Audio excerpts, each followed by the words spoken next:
Picture this. It's quiet, but your mind won't stop talking. You're holding your phone, not because someone texted you, but because you're hoping they will. You tell yourself you're overthinking, yet your chest feels heavy for no clear reason. Something changed. You felt it before you understood it. The warmth faded, the effort became one-sided, and suddenly love started to feel like pressure instead of peace. You didn't stop caring. You didn't become cold. You just loved honestly in a world that rewards detachment. And that's the painful truth no one says out loud. In modern relationships, the one who feels deeper bleeds first. The one who stays loyal feels replaceable. And the silence between messages becomes louder than any argument. This isn't weakness. This is a heart trying to survive in a system that turned love into a test. If you've ever felt this video is for you. It's late at night, the room is quiet, and the only light comes from a phone you've already checked too many times. You're not angry, not dramatic, just tired in a way sleep can't fix. You keep replaying moments in your head, wondering when the shift happened, when warmth slowly turned into distance, when effort stopped feeling appreciated and started feeling invisible. You didn't betray anyone, you didn't disappear, you stayed. And somehow, staying became the problem. That's the part no one prepares you for. In the modern world, loyalty doesn't feel like strength anymore. It feels like exposure. You thought closeness would bring safety, but instead it placed you under inspection. Like every word, every reaction, every emotion was being silently evaluated. And while you were falling deeper, thinking love grows through consistency, the other side was calculating something entirely different. Not consciously, not cruelly, but biologically. The human brain is not romantic, it is strategic. Dopamine responds to uncertainty, not reassurance. The nervous system is hardwired to stay alert, to scan for leverage, momentum, direction. When you made someone the center of your world, you believed you were offering commitment. What they felt was imbalance. Not because they hated your devotion, but because devotion without self-possession triggers doubt.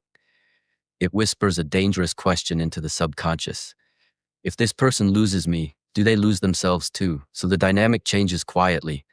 Messages arrive slower. Affection becomes inconsistent. Conversations lose depth but gain polita. You sense it, but you can't prove it. And that uncertainty is what begins the psychological war. You start monitoring tone, reading between lines, adjusting yourself to restore something that was never meant to be negotiated.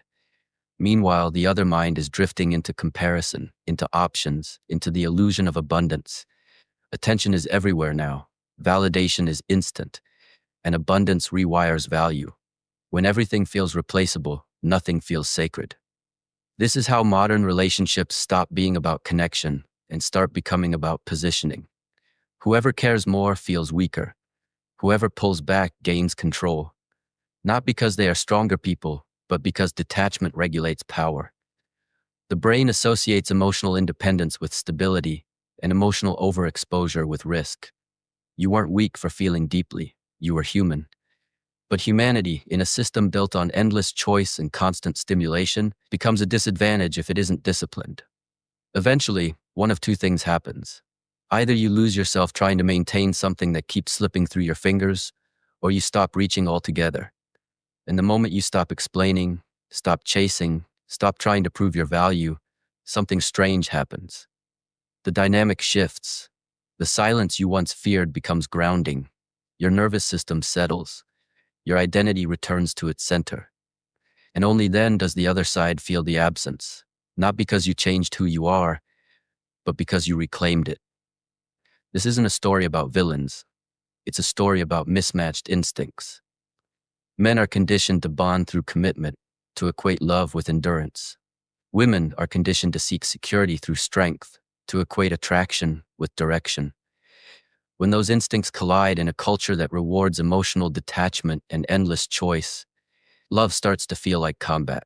Not loud combat, not dramatic combat, but quiet, internal warfare where every emotion becomes a liability and every expectation becomes a risk. The bitter truth is this: love alone doesn't protect you anymore. Boundaries do. Self-respect does. Emotional discipline does. The man who expects nothing cannot be controlled because his sense of self does not depend on permission or validation. And when you understand this, relationships stop feeling like battlefields. They either align naturally or they dissolve without destruction. No chaos, no begging, just clarity. And clarity more than love is what finally sets you free. If you're still here, still listening, it means something in this story touched you. Maybe it reminded you of someone you loved. Maybe it reminded you of who you used to be before you started questioning your worth, before you started shrinking yourself to be chosen, before love began to feel like something you had to earn instead of something that flowed naturally. And I want you to understand this clearly. Without anger, without bitterness, without blame, you were never wrong for feeling deeply. You were never foolish for hoping. You were never weak for staying when walking away felt impossible. But the world has changed. Love exists inside systems now, systems of attention, comparison, endless options, and quiet judgment. And inside those systems, hearts without boundaries get bruised easily. What feels like romance on the surface often hides fear underneath. Fear of being alone, fear of choosing wrong, fear of giving everything and losing control. That fear turns affection into distance, honesty into silence, and connection into quiet competition.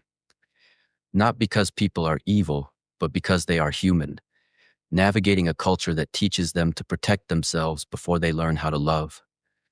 So if someone walked away from you without explaining, it doesn't mean you were disposable.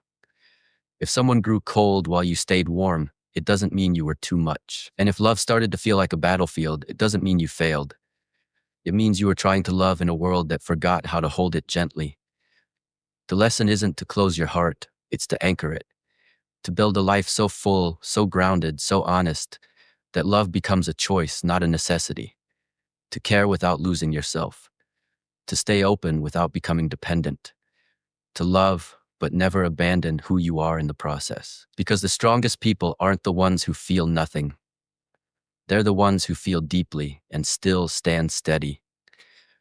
And one day, whether with someone else or alone in your own peace, you'll realize this wasn't a loss. It was a refinement. A moment where you learn the difference between attachment and connection, between desire and dignity, between needing someone and choosing them. And when that moment comes, love will no longer feel like war. It will feel like clarity. And clarity, my friend, is freedom.